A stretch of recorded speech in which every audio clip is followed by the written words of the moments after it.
বিধ্বংসী এক ঝড়, যা অল্প সময়ের মধ্যে সব কিছুকে তছনছ করে দেয়। এই ঝড়টা মূলত এপ্রিল ও মে মাসেই অধিকাংশ সময় হয়ে থাকে। সাধারণত এই ঝড়টি হয়ে থাকে দুপুরে, বিকেলে কিংবা সন্ধেবেলা। বেশিরভাগ সময় এই ঝড়টা বিকেলের দিকেই হয়ে থাকে। আচ্ছা বলো তো, আমি কোন ঝড়ের কথা বলছি? এতক্ষণে ঠিক বুঝে গেছো আমি যে ঝড়টার কথা বলছি। হ্যাঁ, এই ঝড়টা হচ্ছে কালবৈশাখী ঝড়। বৈশাখ মাসে এই ঝড়ের আধিক্য দেখা যায় বলে এই ঝড়ের নাম হচ্ছে কালবৈশাখী। কাল কেন? কারণ এর তাণ্ডবে ঘর বাড়ি গাছপালা কোনো কিছুই রেহাই পায় না। খুব অল্প সময়ের একটি ঝড়, 5 মিনিট 10 মিনিট 15 মিনিট কিংবা 20 মিনিট, এই অল্প সময়ের ঝড়েই সব কিছুকে ভেঙে তছনছ করে দেয়। প্রবল বজ্র বিদ্যুৎ সহ ঝড় হয় এবং এই ঝড়ের তাণ্ডবে প্রচুর ফসল নষ্ট হয়ে যায়। এই কালবৈশাখী ঝড় উত্তর পশ্চিম দিক দিয়ে আসে বলে এটিকে নরথ ইস্টারও বলা হয়ে থাকে। মাথায় রাখবে, কালবৈশাখী নরথ ইস্টার নামেও পরিচিত।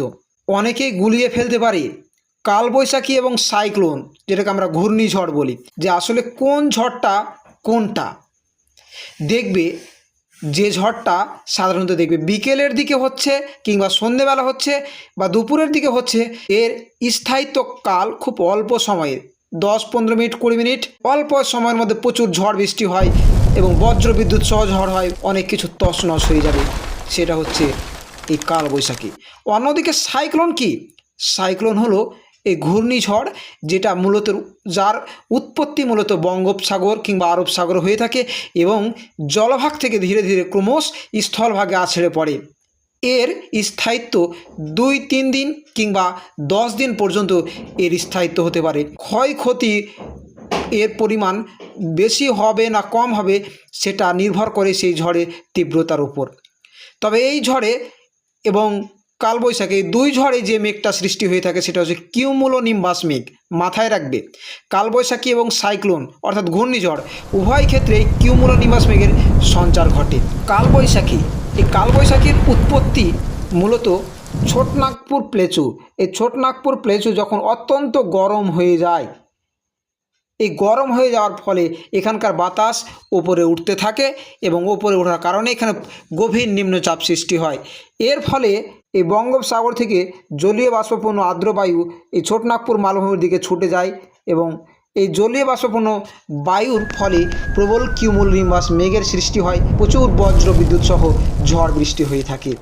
মূলত এই ঝড় দীর্ঘস্থায়ী হয় না, 15-20 মিনিট বা খুব বেশি হলে 1 ঘন্টা। তাহলে ঘূর্ণবাতের উৎপত্তি হয় কি করে? ভারত বাংলাদেশে যে ঘূর্ণিঝড়ের প্রকোপ পড়ে তার উৎপত্তি মূলত 2টি স্থানে হয়ে থাকে। 1, আরব সাগর সংলগ্ন এলাকা, 2, বঙ্গোপসাগর সংলগ্ন এলাকা। আরব সাগর সংলগ্ন এলাকায় যদি ঘূর্ণবাত সৃষ্টি হয় তাহলে ভারত এবং পাকিস্তানে এর প্রভাব সর্বাধিক পড়ে। অন্যদিকে বঙ্গোপসাগরে ঘূর্ণিঝড়ের যে উৎপত্তি হলে সেটা ভারত, বাংলাদেশ, মায়ানমার এই দেশগুলোতে এর প্রভাব কিন্তু অধিক হয়ে থাকে। যখন এই জলভাগে, সে বঙ্গোপসাগর হোক কিংবা আরব সাগর হোক, এই জলভাগে এই গরমের সময় এতটা উষ্ণতা বেড়ে যায় জলভাগের, এখানে প্রবল নিম্নচাপের সৃষ্টি হয়। এই নিম্নচাপের সৃষ্টি হওয়ার ফলে চারদিক থেকে বায়ু কিন্তু ঘুরতে ঘুরতে ঘুরতে ওই নিম্নচাপ কেন্দ্রে এসে প্রবেশ করে এবং একসময় এই নিম্নচাপটা এতটা গভীর হয়ে যায় যে প্রবল বজ্র বিদ্যুৎ সহ কিউমুলোনিম্বাস মেঘের সৃষ্টি হয় এবং এই ঘূর্ণবাতের কেন্দ্র এই জলভাগ থেকে আস্তে আস্তে আস্তে আস্তে আস্তে আস্তে ক্রমশ স্থলভাগে প্রবেশ করে। স্থলভাগে প্রবেশ করে এই স্থলভাগের তাণ্ডব ঘটাতে শুরু করে, সেটা ভারত বাংলাদেশ হোক কিংবা সেটা যদি আরব সাগরে সৃষ্টি হয়, পাকিস্তান এবং ভারতে এর প্রভাব পড়ে। এই দুই ঝড়ের মধ্যে একটা পার্থক্য স্পষ্ট লক্ষ্য করা যায়। কালবৈশাখী ঝড় এবং ঘূর্ণাবাতের মধ্যে বেশ কিছু পার্থক্য দেখা যায়। এই পার্থক্যগুলো কি কি যদি বলা হয়, প্রথমত প্রতিটি ঘূর্ণবাতের একটা সুনির্দিষ্ট নাম থাকে। ক্রান্তীয় ঘূর্ণবাতের ক্ষেত্রে নাম থাকে, যেমন আমফান, ফণী, এই নামগুলো, কিন্তু কালবৈশাখীর কোনো নাম থাকে না। আবার যদি উৎপত্তি স্থল বলি, ক্রান্তীয় ঘূর্ণবাতের উৎপত্তি জলভাগে হয়, কিন্তু কালবৈশাখীর উৎপত্তি হয় স্থলভাগে। যেমন ছোটনাগপুর মালভূমির প্রচণ্ড তাপমাত্রা বৃদ্ধি পায়, সেখানে নিম্নচাপ তৈরি হয়, এর ফলে বঙ্গোপসাগর থেকে জলীয় বাষ্পপূর্ণ আর্দ্রবায়ু এবং উত্তর পশ্চিমাঞ্চল থেকে, হিমালয়ের উত্তর পশ্চিমাঞ্চল থেকে শীতল বায়ু পরস্পরের সঙ্গে সংঘর্ষে প্রবল বজ্রবিদ্যুৎ সহ ঝড় বৃষ্টি হয়ে থাকে। কালবৈশাখী কেবলমাত্র গ্রীষ্মকালে হয়, কিন্তু ঘূর্ণবাত সেটা গ্রীষ্মকাল এবং শরৎকাল উভয় সময় হয়ে থাকে।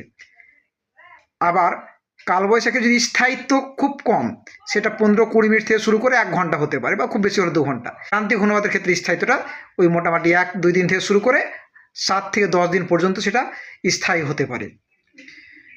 ক্ষয়ক্ষতির পরিমাণও যদি দেখা হয় তাহলে কিন্তু ঘূর্ণবাতের ক্ষেত্রে অনেকটা বেশি হয়, কারণ দীর্ঘস্থায়ী হয়।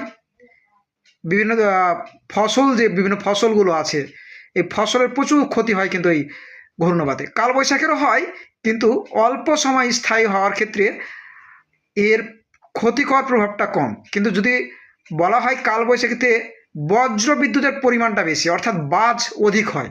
সাইক্লোনের ক্ষেত্রে হয় বাজ, অর্থাৎ বজ্রবিদ্যুৎ সাইক্লোনের ক্ষেত্রে হয়। যেহেতু উভয় ক্ষেত্রে কিউমুলোনিমাস মেঘ তৈরি হয়, বজ্রবিদ্যুৎ উভয় ক্ষেত্রেই দেখা যায়। তো যাই হোক, এই ছিল গুরুত্বপূর্ণ কিছু পার্থক্য। পরবর্তীতে নতুন কোনো বিষয় নিয়ে আবার আলোচনা হবে। ধন্যবাদ।